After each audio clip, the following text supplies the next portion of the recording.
saw that crappie come to the surface, I was very shocked. I've never seen a crappie that big in my life, and I probably will never see a crappie that big in my life ever again.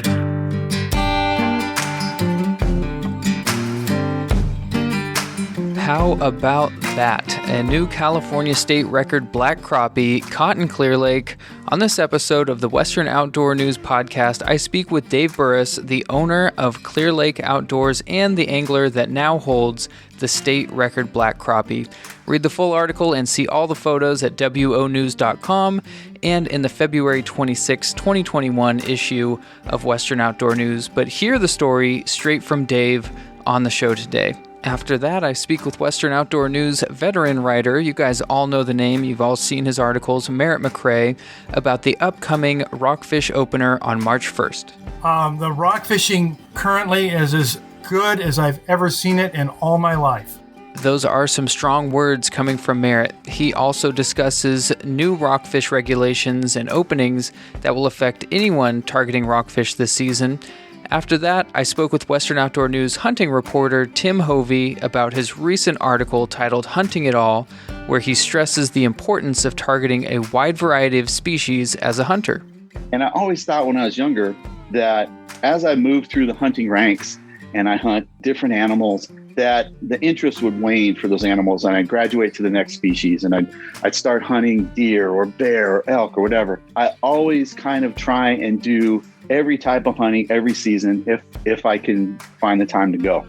I also want to remind listeners that Western Outdoor News is holding one of our biggest specials of the year. Whether you're renewing or signing up for the first time, we're offering you a free t-shirt with a 1-year subscription to Western Outdoor News.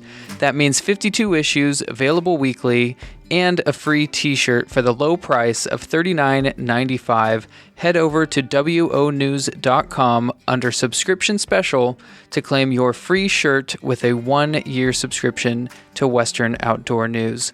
And if you are in the middle of your subscription cycle, don't worry, whatever you renew will tack on to the end of your existing subscription. So head over to wonews.com to claim your free shirt with your 1 year of Western Outdoor News. So let's get to it. Dave Burruss, he's trying to avoid the weekend crowds at Clearlake. He heads out on the water in the middle of the week for an average day of fishing, and he lands himself the California record black crappie. When I was leaving the spot, about 3:50 on Wednesday, while I was leaving, I seen a group of 3 fish on my graph in about 25 feet of water, suspended about 6 or 10 feet deep. On my graph, they could be carp, they could be bass. We have so many different fish in Clearlake, and they're so big, and they're so all over the place.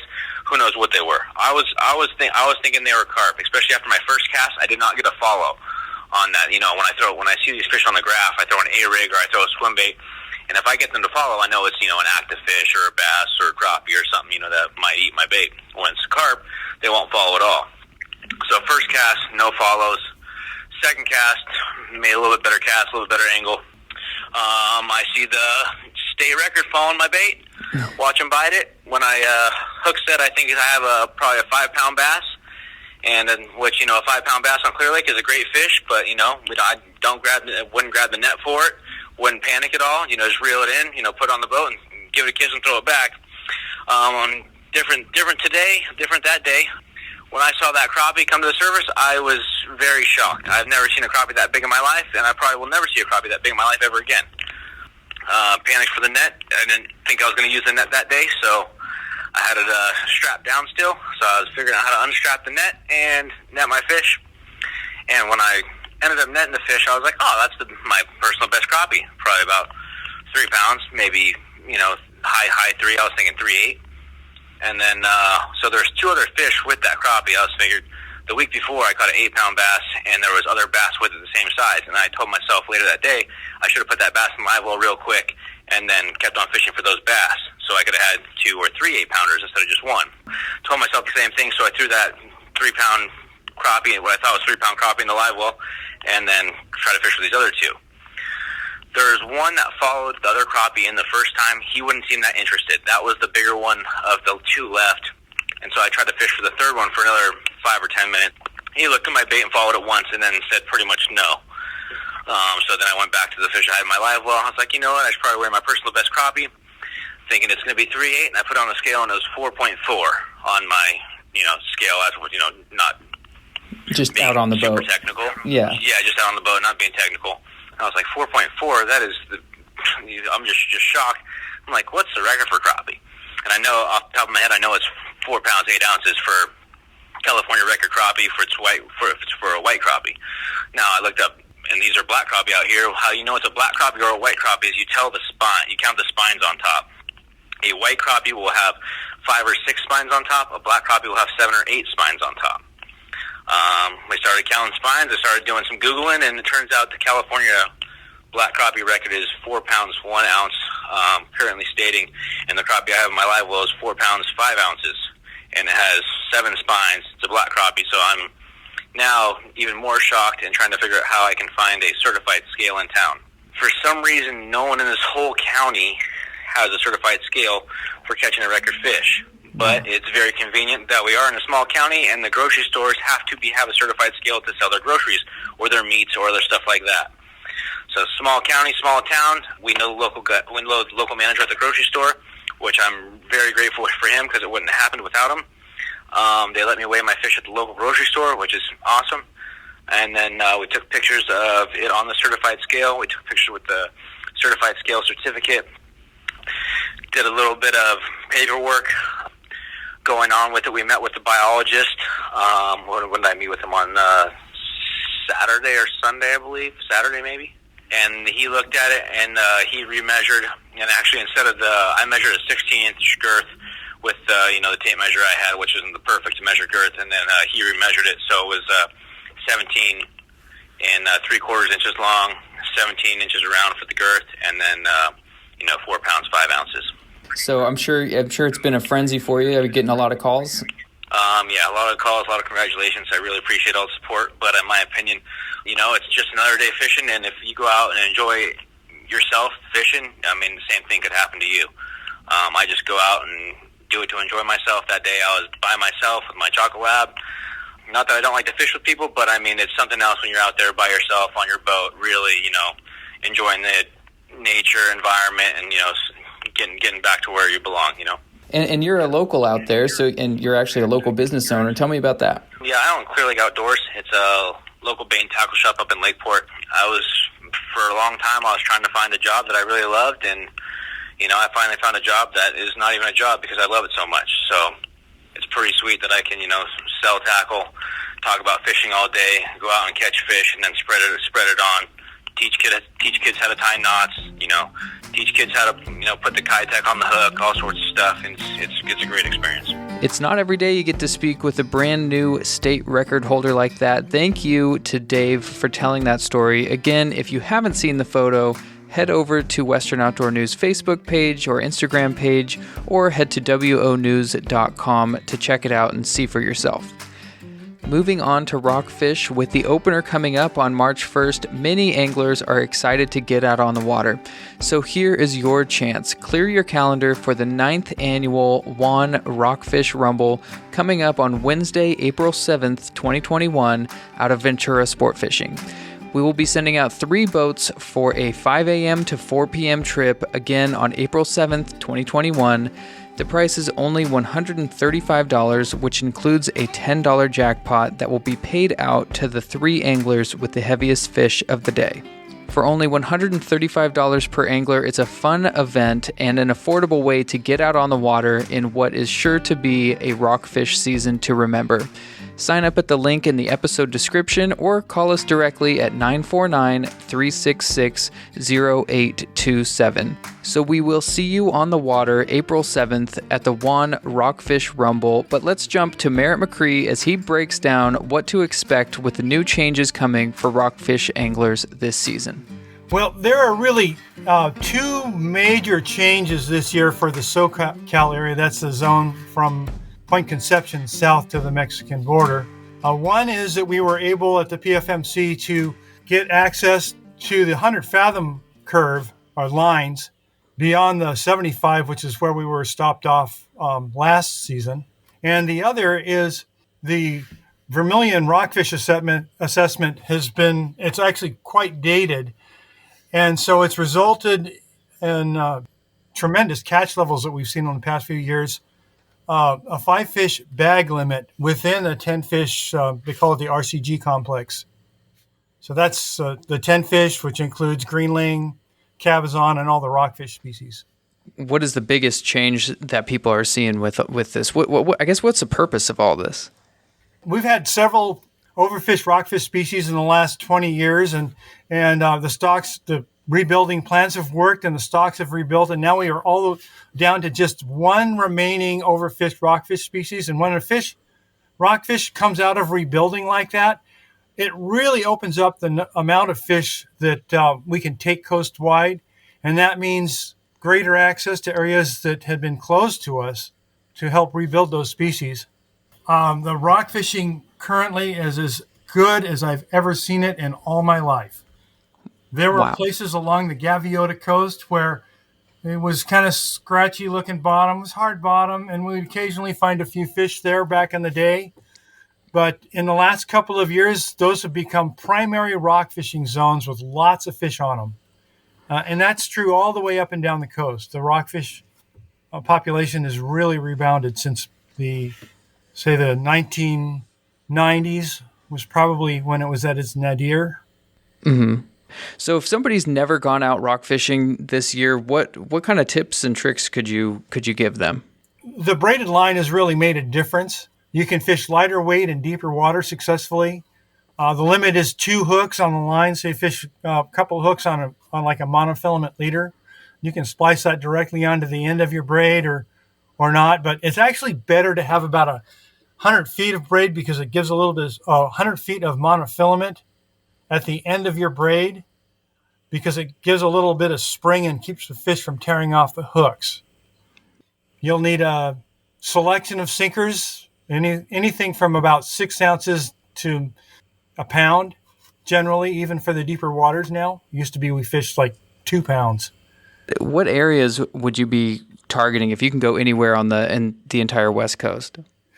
Well, it's pretty much true that the northern section, generally where you don't see as many game fish, like the tunas and so forth. Groundfish fishing, the rockfish and whitefish and so forth is just phenomenal up there. So Channel Islands, up out of Santa Barbara, other areas for the folks that are kind of located down south. If you can get on one of those trips that goes out to Santa Barbara or San Nicolas Island, there's some areas that opened up there 2 years ago that are really good. And the fishing has been phenomenal. I can't recall a trip where guys have gone out to San Nicolas targeting those groundfish, the rockfish and whitefish and stuff, where they haven't come back with really close or at 20 fish limits. That's 20 fish per person, the California state max. With all these new rules and regulations, and you mentioned new fathoms and depths that we can be targeting, can you break that down into layman's terms for the average angler? Well, what it means for the guys that fish out of the Channel Islands area is that the big bank down the middle of the Santa Barbara Channel will open for the first time. Now, it's been called the 12-mile, the dome, the finger, up the middle.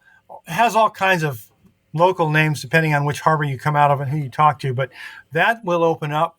And then the other big area up there that's opening up is the Santa Rosa Flats. And now, back in the day, that was a primary rockfish destination. Most of it is in 60 fathoms, 60, 70 fathoms of water. So you're talking like, 360 to 400 feet is kind of prime zone there. Okay. And so that's all opened up to everybody right now. Right. And then all up and down the coast, there are, varying width strip of new turf that's accessible. And then the stuff that was shallower than the 75 line, we fished it and had great success last year all up and down the coast out of Long Beach area, San Diego. The rock fishing has really gotten good in the past few years. I'm just out there getting our skiff ready. For guys that are out there trying to go on their own, one important thing to be aware of is that you can't actually do this successfully and stay legal just by going to the depth. You really do have to go and get those PFMC point-to-point lines. And you'll find in our latest issue, the issue that's coming out this week, that we'll have a series of tables in there that have all the latitude and longitude coordinates listed so that you can plug those in. Other than that, the key is to go with somebody who knows, like a pro on a sport fishing boat or whatnot, where they can make sure you're fishing on the right side of the line. There are areas that are illegal on the shallow side of the 100 fathom line, which will be much deeper than 100 fathoms. It cuts across some canyons. And then there are equally areas that are, shallower than 100 fathoms that will be well outside that line. So you just can't go by the depth that it shows on your meter. You have to get those lines. Got it. Yeah, and those lines can be found in this week's Western Outdoor News. Right, or you can look at on the National Marine Fisheries Service website and download those. There's a link that you'll find in this week's issue that will point you to the full set of lines. And for those people who are north of Point Conception, it includes all the lines in all the different PFMC depth lines all the way up and down the coast. Up next on the show, I speak with Western Outdoor News staff writer Tim Hovey. Tim and I discuss the importance of trying new things when you're a hunter, and with that in mind, Western Outdoor News would like to tell you about the Umarex Synergis. If you have never hunted with airguns before, give them a shot. 22 caliber pellet rifles are great for small game and pest control, and the new Umarex Synergis gives you an auto-indexing 10-shot rotary magazine, an easy-to-operate underlever action, and the Umarex Synergis comes with a 3-9x40 scope. Learn more about airguns online, visit airguns.tv. So let's catch up with Western Outdoor News staff writer Tim Hovey to discuss his recent article titled Hunting It All. He stresses the importance of hunting multiple species as the season unfolds, and he shares some of his takeaways from this past season. I actually have 3 takeaways for this past season. Number 1 is I'm always looking to get new hunters into the fold. And I was able to do that with a couple individuals that were relatively new to hunting. And what I always tell people coming into hunting is that they come to me and they say, hey, I'm really interested in what you do, and I've been doing it for a while. Can you help me out? And I tell them one thing: go take the hunter safety course. And if they come up to me in a month and say, hey, I'm still interested, and I go take the course, it demonstrates that they're interested or not as interested. If they come to me and say, I took the course, I got my license, can we go hunting? I'll take them on the dove hunt. And I did that a couple times this last season. That to me just increases the hunter's fold. I want individuals to understand what we do is important, and that it's an enjoyable, sustainable yield harvest of the game. And so every season, probably a month or two before like dove season starts in September, I start kind of looking around to see who has demonstrated some interest. And I'll approach them and say, hey, you want to go hunting this season? Here's what you have to do. I try to do that every season, and I accomplished that this season. The second takeaway is that I got back into waterfowl hunting. I used to do it a lot when I lived in San Diego. I had a buddy that was really into it, and we would make the drive to Worcester and some of the other wildlife areas, and at 2 a.m. and stand in the lines for the blinds and throw out the decoys, knowing very little what we were doing. But it was enjoyable, and we really had a good time doing it. My buddy moved away. I relocated further north, which where there were a little bit less waterfowl opportunities. So I got out of it for, I would say, almost a decade. And then just this season started getting back into it because I had a buddy that wanted to do it again. And so I was kind of hesitant. I'm like, yeah, I've done that. I'll go with you. Let's go. And I had a blast. In fact, I probably hunted waterfowl this season more than I ever did in the past. So just getting reconnected with some of my older hunting techniques and seasons, and even some buddies, to me, that was just a blast and definitely a high point of the season. And last, I took an out-of-state trip, didn't have a tag. I just went with a buddy that drew an Idaho cow elk tag. He's hunted with me before, but really didn't have a lot of big game experience. And I told him I'd go with him. Just the adventure. He's an older gentleman. Just the adventure of going and seeing the game the first day. He was like, well, we'll spend 3 or 4 days up there and see what we do. The first day we get up there, we see a herd of elk. We start looking at onX maps to see where the lands are. We start making plans. We chased them all around. And finally, just at last light on that first day, he was able to connect. And we spent 3 hours, almost till midnight, in the dark, coyotes howling around us, field dressing that animal and getting lost on the way back to the truck and just butchering it and getting all the meat back. Next day, I had breakfast just completely whipped. And it was probably the high point of the season, just being able to help him out and knowing that all he wanted to do was put meat in the freezer, and we got that done.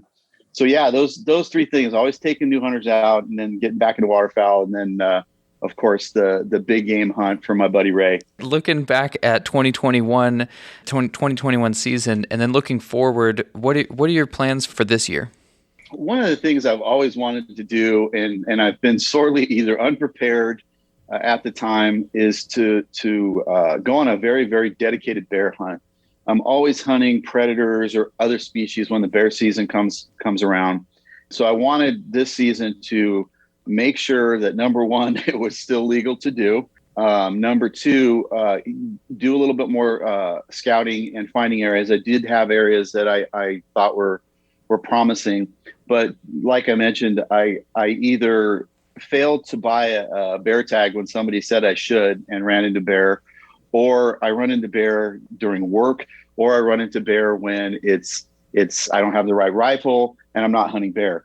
The other thing is I'm hunting other species that basically don't hang out in bear country. So I wanted this year to dedicate myself to actually harvesting a bear and pursuing bear and making more trips to do exactly that. It's been a hot topic these days, the whole bear hunting. There was a bill to outlaw bear hunting in California that ended up fizzling out.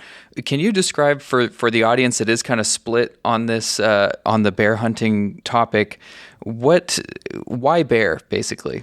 For me, I always look at any species that is huntable as a challenge. And I'm sitting in my office right now with over 100 European mounts of animals I've hunted for the last 25 years, and I don't have a bear. So it's one of those things where I set out each season to challenge myself. And that is definitely one of my challenges, is to go through the adventure of scouting and spot and stalk and hopefully grabbing a bear and field dressing it and doing all that I do with other animals and just enjoying the outdoors and the experience. So that is, for me, the reason I'm targeting bear. The bill, I hate to say it, but I saw it coming when they started looking at running hounds for bears, and they outlawed that, I believe, 2 years ago. I knew the very next step is what they would be taking bears off the game list of huntable animals. I read the bill, and it's wrought with misinformation. The author stated that black bear are endangered. There are between 25 and 40,000 black bear in California. So that is wrong. And they obviously cross state lines. They are a huntable animal in every state.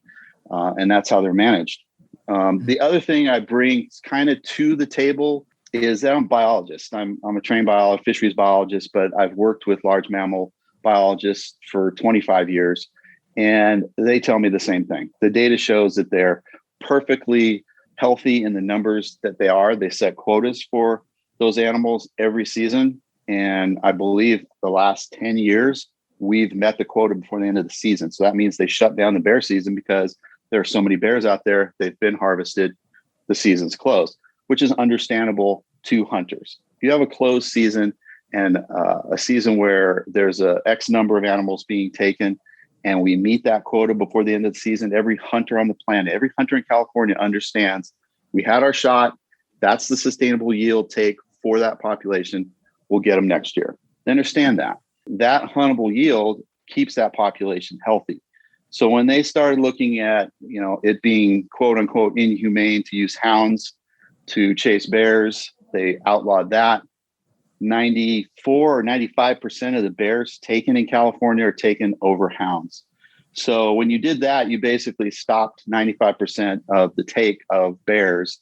And now you're looking at completely cutting bears out of the huntable game opportunities. So it's filled with misinformation. It's not a proper way to manage any species, just to stop it. You're going to see more negative if it does pass. And I don't think it's going away. I think it'll come back probably, a year or two. I think they did well to shelve it and look at other more important things. But I do think it is coming back, and we just have to do what we did this time and just make noise and say, hey, this is wrong. They're not endangered.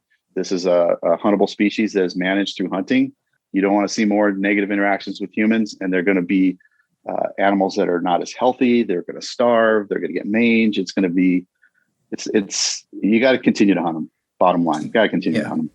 So you spoke about the room that you're sitting in right now. You're surrounded by a variety of mounts. You wrote a recent article for Western Outdoor News called Hunting It All. Can you tell me about this article? Hunting It All came to be in that it was the last weekend of the season for upland, for waterfowl, for a small game, cottontail rabbit. And I just threw all my gear in the truck and told my wife, I'm going to be gone for the day. I'm just going. And over the years, I've noticed all my hunting friends, and I have a small core of very hardcore hunting individuals that hunt with me every year. And they've been doing this for 2 decades. And my kids have grown up with their kids and they've become hunters. And it's just this awesome camaraderie that, to be honest, draws me more than the hunt itself. I enjoy going out with these individuals and just being with them. And we have adventures, and they call me about, hey, I'm on the field, I'm doing this. And it's just an awesome thing. But what I've noticed is that these individuals seem to start gravitating towards 1 or 2 types of hunting. One is waterfowl. My friend Derek, big into waterfowl. He does kind of, extend his species pursuit beyond that, but it's always waterfowl. My friend Jose, upland bird, chucker, quail, pheasant, if he can get into it. He'll come out predator hunting with me, but I can tell he's always looking for birds while we're sitting there waiting for coyotes.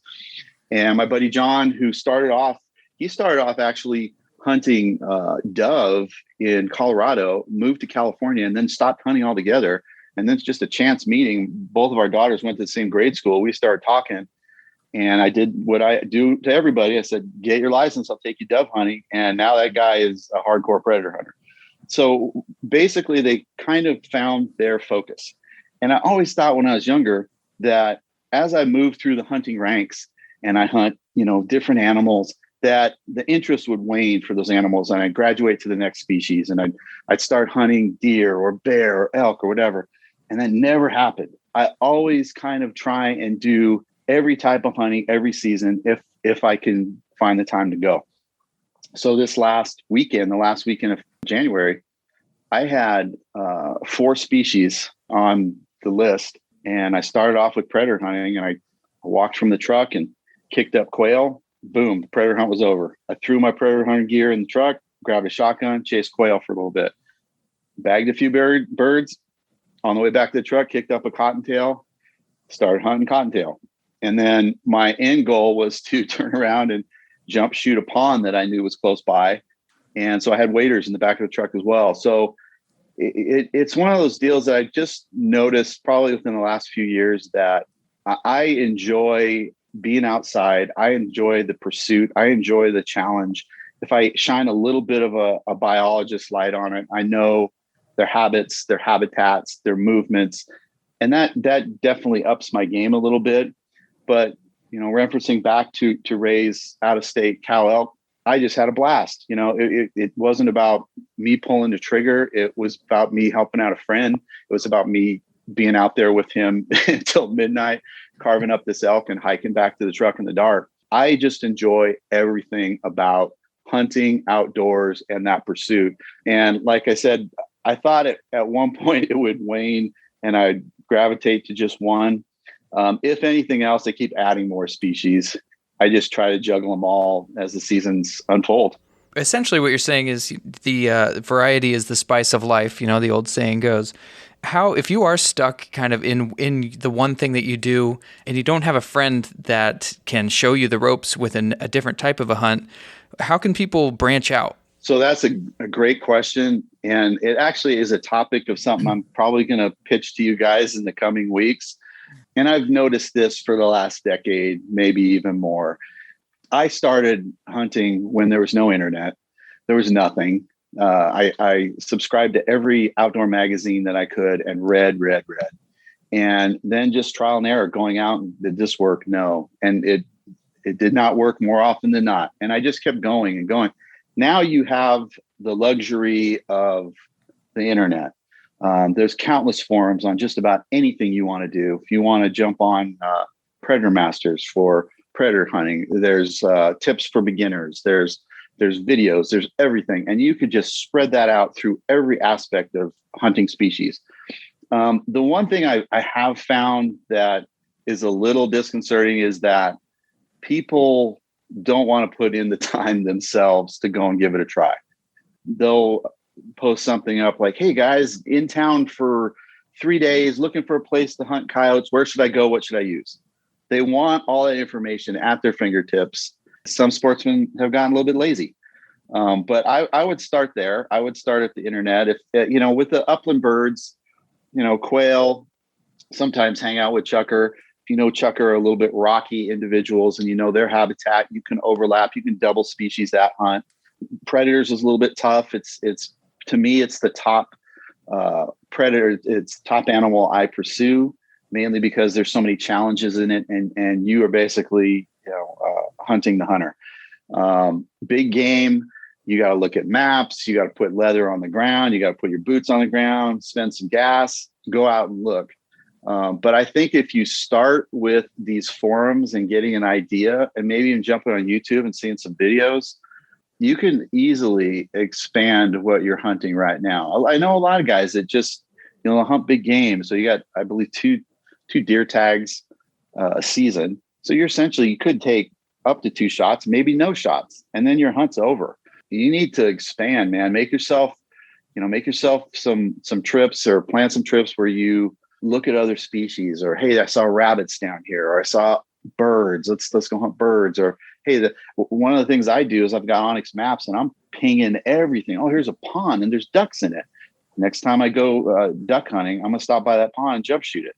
It's all about being outside and extending kind of your interest. If you want to just stick with 1 or 2 species like my buddies do, that's fine.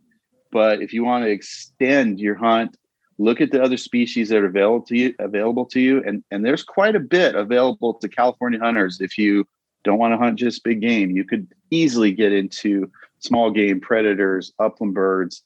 And then looking at all the wildlife areas, you could easily get into waterfowl as well.